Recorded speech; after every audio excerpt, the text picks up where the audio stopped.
Daily current news में अभी की खबर है, जीनोम इंडिया प्रोजेक्ट। जैव प्रौद्योगिकी विभाग यानी डीबीटी ने आधिकारिक तौर पर 10,000 जीनोम परियोजना के पूरा होने की घोषणा की है। बता दें कि सरकार का लक्ष्य जीनोम इंडिया प्रोजेक्ट यानी जीआईपी के तहत वर्ष 2023 के अंत तक 10,000 जीनोम का अनुक्रमण करना था। चलिए अब जानते हैं जीनोम इंडिया प्रोजेक्ट यानी जीआईपी के बारे में। भारत की लगभग 1.3 बिलियन की आबादी में 4600 से अधिक विविध जनसंख्या समूह शामिल हैं, जिनमें से कई के बीच अंतर्विवाह यानी निकट जातीय समूहों में विवाह की प्रथा है।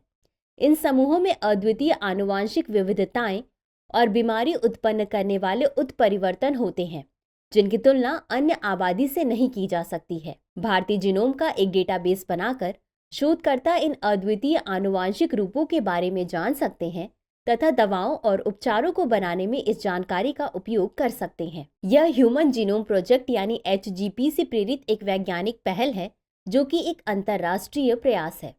इसने वर्ष 1990 और वर्ष 2030 के बीच पूरे मानव जीनोम को सफलतापूर्वक डिकोड किया था। इस परियोजना को वर्ष 2020 में शुरू किया गया था। इसका उद्देश्य भारतीय जनसंख्या के लिए विशिष्ट आनुवांशिक विविधताओं और रोग उत्पन्न करने वाले उत्परिवर्तनों को बेहतर ढंग से समझना है। इस परियोजना में देश भर के 20 संस्थानों का सहयोग शामिल है। चलिए अब जानते हैं जीनोम अनुक्रमण के बारे में। इसके तहत डीएनए अणु के भीतर न्यूक्लियोटाइड के सटीक क्रम का पता लगाया जाता है। इसके अंतर्गत डीएनए में मौजूद चारों तत्वों एडानिन, गुआनिन, साइटोसिन और थायामीन के क्रम का पता लगाया जाता है।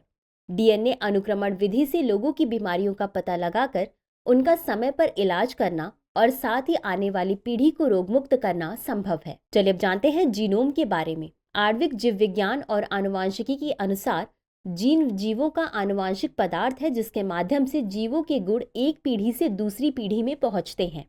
किसी भी जीव के डीएनए में विद्यमान समस्त जीनों का अनुक्रम जीनोम कहलाता है। मानव जीनोम में अनुमानतः 80,000 से 1 लाख तक जीन होते हैं। जीनोम के अध्ययन को जीनोमिक्स कहा जाता है। अंत में देखते हैं आज के अभ्यास प्रश्न को। निम्नलिखित कथनों पर विचार कीजिए। 1.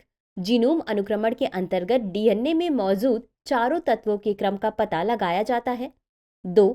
जीनोम के अध्ययन को जीनोमिक्स कहा जाता है। उपर्युक्त में से कौन सा या कौन से कथन सही है या सही है?